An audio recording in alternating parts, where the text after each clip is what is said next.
తెలంగాణలో గ్యాస్ కష్టాలు నెలకొన్నాయి. గ్యాస్ ఏజెన్సీల ముందు భారీగా క్యూలు కడుతున్నారు.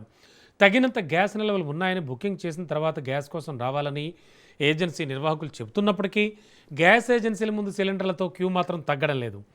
రంగారెడ్డి జిల్లా ఇబ్రహీంపట్నంలో భారత్ గ్యాస్ ఏజెన్సీ ముందు భారీగా వినియోగదారులు తెల్లవారే వరకు క్యూ కట్టారు. గ్రామాల్లో గ్యాస్ సిలిండర్లు సరఫరా చేయడం లేదని, గ్రామాల్లో కూడా సరఫరా చేయాలని వారంతా కోరుతున్నారు.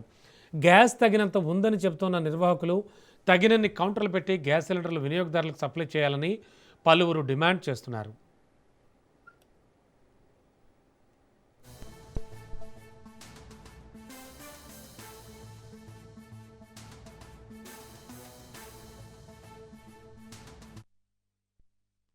పేరు ఆనంద్, సోషల్ వర్కర్.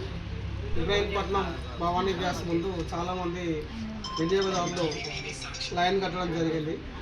ఇదంతా చూస్తుంటే స్టాక్ ఉందంటారు, ఆటోలు మాత్రం గల్లీలలో తిరగడం లేదు.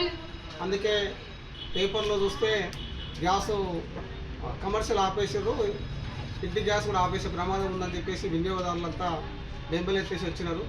చాలామంది నెల క్రితమే బుక్ చేసుకున్నారు, వాళ్ళకి ఇప్పటికి ఇవ్వలేదు. కాబట్టి రాష్ట్ర ప్రభుత్వం చొరవ చూపాలి.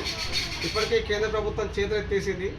ఇప్పటికి యుద్ధం జరుగుతున్న సమయంలో ప్రభుత్వం దేశ ప్రజలకి ఇంకా భరోసా కల్పిస్తూ సబ్సిడీ ఇస్తూ అవసరం అనుకుంటే ఫ్రీ గ్యాస్ ఇవ్వాల్సినటువంటి రాజ్యం ఈరోజు గ్యాస్ రేట్లు పెంచుతూ దినదినం ప్రజలను ఇబ్బందులకు గురి చేస్తుంది. కాబట్టి కేంద్ర రాష్ట్ర ప్రభుత్వాలు వెంటనే ఆలోచన చేసి గ్యాస్ల కొరత విరమించాలి.